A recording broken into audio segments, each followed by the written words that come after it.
Hi everyone, it's Laura here for SugarPea Designs, and in today's video I'm going to share with you how to create a cute Christmas card with the Merry Makers stamp set.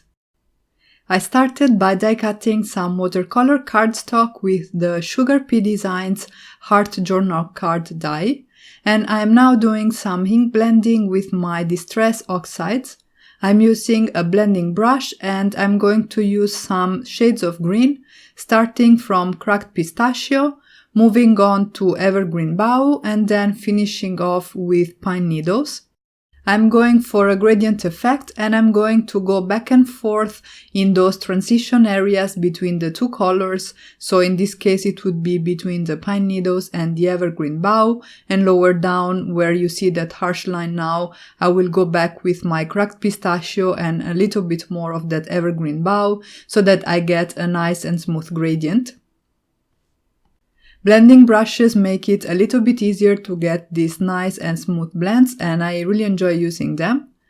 Once I was done ink blending, in order to add a little bit of extra interest to the panel, I spritzed it with some water from a distress sprayer, let the water reactivate the inks, and then blotted off the excess with a microfiber cloth. I put that panel aside and then I started working on my image, which comes from the Merry Makers stamp set. This is part of a previous release by SugarPea Designs and I think it's really cute. There are 3 images of some adorable elves and it was hard to pick just one for today's card, but I settled for this one with the elf carrying a gigantic present. I stamped the image on Nina Solar White 110 pounds cardstock using some black alcohol-proof ink by Spectrum Noir, and I am doing now some coloring with my Spectrum Noir markers. The color palette of my card will be a traditional green and red palette for Christmas, and I stuck to those colors to color in my images too. I started by coloring the present with some reds, and I used DR6 for my shadows, DR2 for my midtones, and CR8 for my highlights. I started with my darker marker and I added it in the shadow areas. I am assuming that the light comes from the top left of the screen so that you can see that all the shadows are on the bottom right portion of the present. I then blended the darker areas out with my midtone color, and finally I filled in the highlight areas with my lighter marker. For my skin tones, I'm using TN3, FS8 and FS9. Also in this case, I added my shadows to the right and lower portion of the face, and I also have a shadow where the face meets the present, which is the shadow cast by the present on the face of the elf. For the hat, the jacket and the shoes, I used some greens and I went for some yellow greens that would match the papers that I used. You will see them later on. I used AG3, AG1 and CG1. Again, starting from my darker marker and blending it out towards the highlights and keeping those lower and right portions of the clothes darker.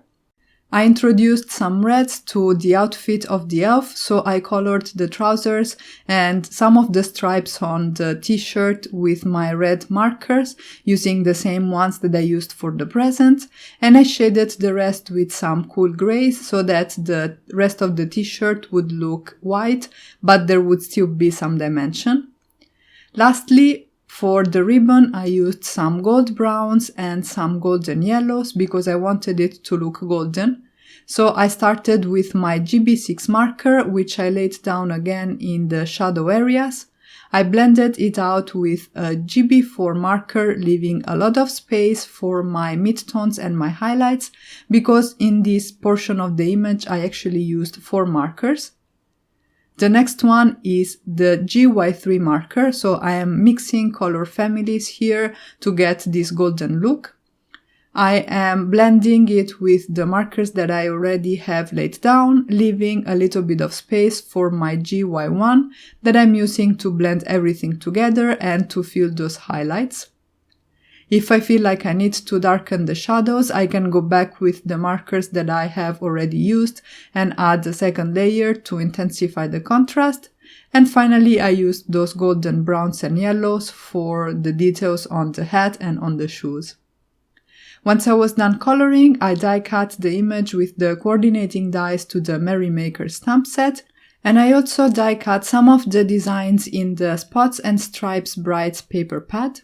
This is a paper pad by SugarPea Designs, and I die cut the background panel using the card front element builder set and the red panel with the Postage stamps dies, also by SugarPea Designs.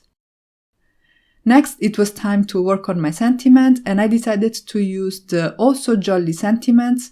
This is one of the new stamp sets that were released in September, and I really loved the look of this scripty sentiment. I chose the greeting that reads Merry Christmas. I stamped it with some embossing ink on my ink blended panel. I coated it with white embossing powder, and then I used my heat gun to heat set the powder. At this point, I started assembling my card, adhering this postage stamp rectangle on my card base, and then I decided to add a little bit of baker's twine to the ink blended panel before adhering it to my card. Because I have the twine on the back, I decided to use some foam tape to create dimension so that I wouldn't have bumps on the card front because of the twine. So I covered the entire back of this panel with my foam tape, I peeled off the backing sheet, and then I adhered that to my card front.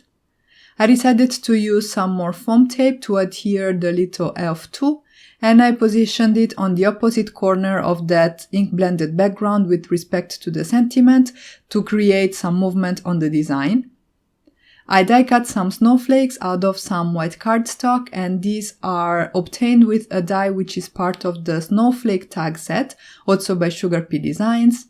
I die cut 2 smaller snowflakes and 1 larger one, and I scattered them on my card front to create a little bit of extra interest. I then mounted everything on a top folding A2 card base that I cut at 4¼ by 11 inches and scored at 5½ inches. And for some finishing touches, I used my Spectrum Noir clear overlay pen to coat the ribbon on the present. I didn't add any more glitter to the card because I wanted the design to look clean. And here you can see the final result. This was really quick to come together, but I think it's really cute with that little elf, and the die-cut snowflakes definitely add a very nice accent to it. And that's it for today. I really hope you enjoyed this video, and I hope I inspired you to create with the SugarPea Designs Merry Makers stamp set. If you haven't already, you can subscribe for more card making and paper crafting inspiration. Thank you all so much for stopping by, and have a great day.